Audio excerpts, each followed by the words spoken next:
Today we're going to look at a 3-channel dash camera with 4K up front and 1080p for the interior and rear of the vehicle, and it has GPS data logging imprinted right onto the video from a company called Rayfoto.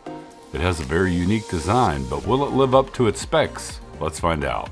Now inside the box we're greeted with the user manual, the front main dash camera, the rear camera, some mounting accessories, the cigarette lighter power supply, the interior camera that has a lens that is able to swivel, the GPS module, which the way it attaches to the dash camera is very, very unique, and a 32GB SD card.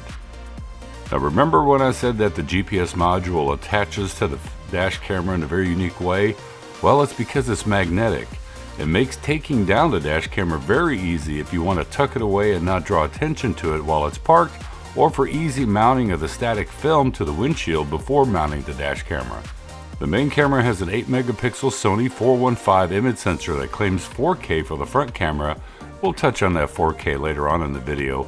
The interior camera can switch over to night vision when it gets too dark on the interior to make out everybody inside. But at this point, let's look at its image quality during the day and night with the front, interior, and rear camera, and of course some audio tests. And then we're going to switch over the front camera from 4K to 1080 to see if there's a difference there. And today's video is sponsored by Artlist and Artgrid, where you can get thousands of royalty-free and copyright-free music and video clips for Facebook, Twitter, Instagram, YouTube, and even all of your commercial projects as well. And once you download a song, it's yours to use forever. Click my link below to get an extra 2 months on your subscription.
Now doing a quick little audio test of this Rayfoto 3-channel dash camera.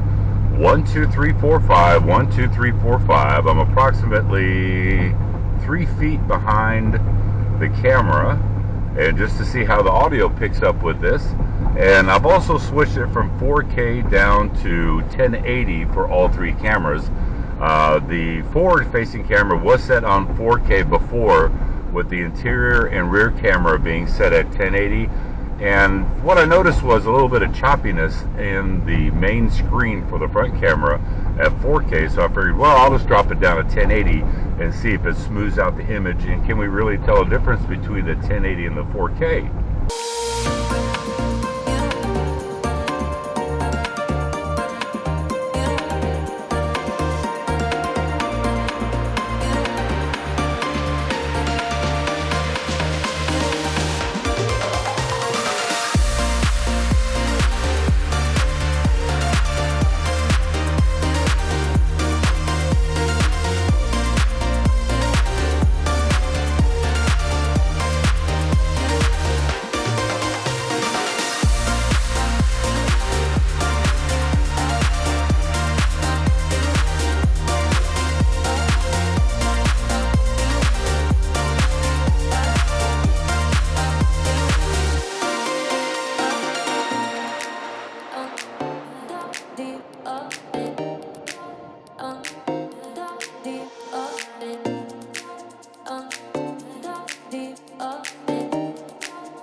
So what are my thoughts about this dash camera?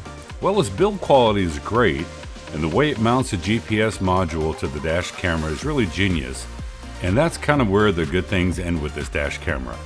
Its 4K is not a real full 4K, it's actually 2560 by 1440, and even though it says it's at 30 frames per second, it's actually a variable frame rate, hence why you see all the stuttering in the footage. Low light is nothing to write home about with this dash camera, and during the day, the front camera's image quality is just, well, it's just alright. The rear camera and interior camera are the same. Since the SD card that they sent is a slow class 10, I figured, well, it's supposed to be 4K, so I used a fast U3 SD card, and I guess I really didn't need to use that fast SD card. I think that this dash camera has potential if they give it a good firmware update to increase the bit rate of the video and lower the audio down a bit because it clips very easily. So is this dash camera something that I would recommend? No, not really. It has potential, but it's just not up to par with other dash cameras out there. I hope everyone enjoyed their turkey yesterday and all the leftovers that are sure to follow, and I'll catch you in the next review.